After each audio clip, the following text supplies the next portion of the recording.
स्वागत है आप सभी का आपके अपने YouTube चैनल एग्ज़ाम वॉरियर्स पर। आज के वीडियो में बात करने वाले हैं हाई कोर्ट एलडीसी परीक्षा के बारे में। 12 तारीख का यहाँ पर पेपर हो चुका है और 19 तारीख को अभ्यर्थियों का पेपर होना बाकी है। तो 19 वाले अभ्यर्थियों को किन चीज़ों का ध्यान रखना है, कितना उन्हें जो है मिनिमम कम से कम कितने क्वेश्चन उन्हें सही करने हैं अपनी अपनी कैटेगरी में, ताकि जिससे कि उनका टाइपिंग के लिए कॉल आ सके। साथ ही हम बात करेंगे कि 12 तारीख को जो पेपर हुआ है उसका कितना पैटर्न जो है यहाँ पर 19 तारीख के पेपर में मिलने वाला है, क्योंकि यहाँ पर दोनों एलडीसी के लिए एग्ज़ाम होने वाले हैं और इसमें एक सप्ताह का समय जो बीच में गैप आपको मिला है, तो इसका कितना फ़ायदा जो है अभ्यर्थी उठा सकते हैं 19 तारीख वाले, इसके बारे में हम आज के वीडियो में बात करेंगे। साथ ही जो है यहाँ पर उन्हें फाइनल सिलेक्शन अगर प्राप्त करना है तो उन्हें कम से कम कितने क्वेश्चन यहाँ पर सही करने ही होंगे जिससे कि वो फाइनल सिलेक्शन में आ सकते हैं, तो इसके बारे में हम आज के वीडियो में बात करने वाले हैं। सबसे पहली चीज़ तो ये है कि 12 तारीख वाला पेपर सभी अभ्यर्थियों ने देख लिया होगा, और जिन्होंने भी नहीं देखा है एग्ज़ाम से पहले एक बार ज़रूर देखिएगा, क्योंकि आपका 90% जो पेपर का पैटर्न है वो सेम रहने वाला है। यहाँ तक कि कुछ क्वेश्चन ऐसे होंगे जो वहाँ पर पूछे गए हैं सेम क्वेश्चन वो यहाँ पर भी पूछे जा सकते हैं, उसमें कुछ परिवर्तन आपको देखने को मिल सकता है। तो अगर हम यहाँ पे बात करें कि 12 तारीख वाला जो पेपर था उसमें जितने भी क्वेश्चन है 150 प्रश्न है, तो 19 तारीख वाले अभ्यर्थियों को उन सभी प्रश्नों को एक बार ज़रूर देखना है, क्योंकि यहाँ पर चांस ये भी बनता है कि जिन प्रश्नों का वहाँ पर ऑप्शन जो थे उसी ऑप्शन को यहाँ पर प्रश्न बनाकर भी पूछा जा सकता है। तो इस प्रकार से उन्हें यहाँ पर फ़ायदा मिलने वाला है और 90% जो है पैटर्न सेम रहेगा। कुछ क्वेश्चन यहाँ पर जो है अलग आ सकते हैं, जैसे कि इंग्लिश में और जीके में यहाँ पर कुछ क्वेश्चन में परिवर्तन आपको देखने को मिल सकता है। इसके अलावा पूरा पेपर जो रहेगा वो पैटर्न बिल्कुल सेम रहने वाला है।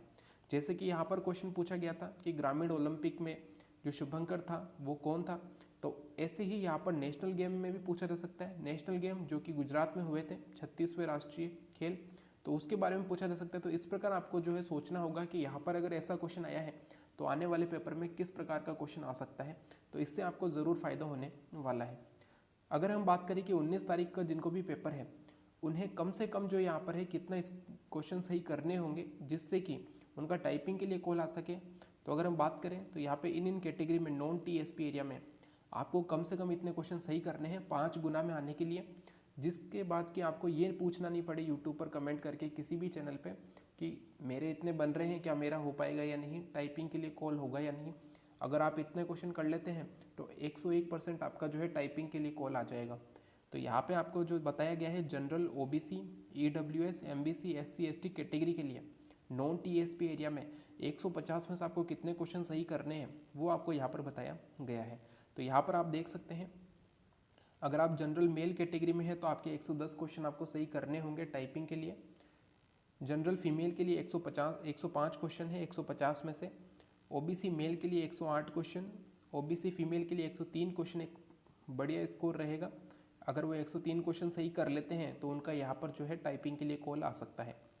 EWS male 105 question, EWS female 100 question, MBC male 100 question और MBC female 95 question, SC male 95, SC female 90 question, ST male 93 question और एसटी फीमेल 88 क्वेश्चन बेस्ट रहेगा अगर उनको टाइपिंग में आना है।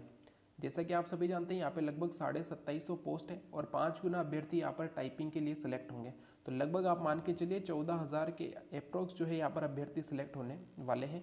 क्योंकि कुछ अभ्यर्थी ऐसे भी होंगे जिनके कि नंबर सेम होंगे तो उन्हें भी यहाँ पर सिलेक्ट किया जाता है, यानी कि दो जो अगर सेम नंबर पे अगर जो है अभ्यर्थी है तो उन्हें भी यहाँ पर सेलेक्ट किया जाता है, तो लगभग 14,000 अभ्यर्थी यहाँ पर सेलेक्ट किए जा सकते हैं। ठीक है, तो अगर अभ्यर्थियों को इसमें शामिल होना है तो उन्हें कम से कम इतने क्वेश्चन तो सही करने होंगे।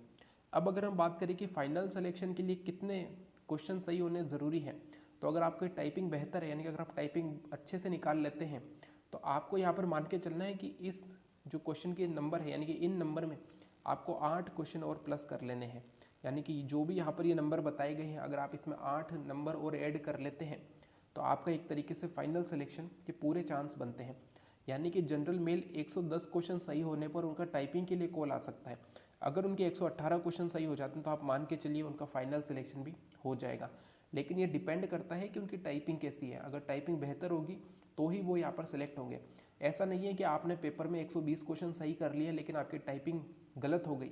मान लीजिए आपने सीखी थी 3 महीने बहुत अच्छे से सीखी, लेकिन वहाँ पे अगर आपने कुछ गड़बड़ कर दी तो वहाँ पर आपको जो है यहाँ पे बाहर हो सकते हैं। तो आपको ये भी मान के चलना है कि आपकी टाइपिंग अगर बेहतर होगी तो आप इतने नंबर पे फाइनल सिलेक्शन में आ सकते हैं। तो आप अगर यहाँ पे सभी नंबर में 8 क्वेश्चन और ऐड कर लेंगे तो आपका फाइनल सिलेक्शन की कट ऑफ तैयार हो जाएगी। यानी कि जनरल मेल के लिए 118, जनरल फीमेल के लिए 113 क्वेश्चन, ओबीसी अगर हम बात करें मेल के लिए तो 116 क्वेश्चन, ओबीसी फीमेल के लिए यहाँ पे 111 क्वेश्चन, ईडब्ल्यूएस मेल के लिए 103 प्रश्न और ईडब्ल्यूएस फीमेल के लिए 108 क्वेश्चन। तो इस प्रकार आप यहाँ पर जो है +8 कर सकते हैं। तो एक तरीके से आपका यहाँ पे फाइनल यानी कि फाइनल सिलेक्शन के लिए भी कट ऑफ आ सकती है। ठीक है, तो इतना आपको मिनिमम लाना ही होगा जिससे कि आप यहाँ पे फाइनल सिलेक्शन में आ सकते हैं।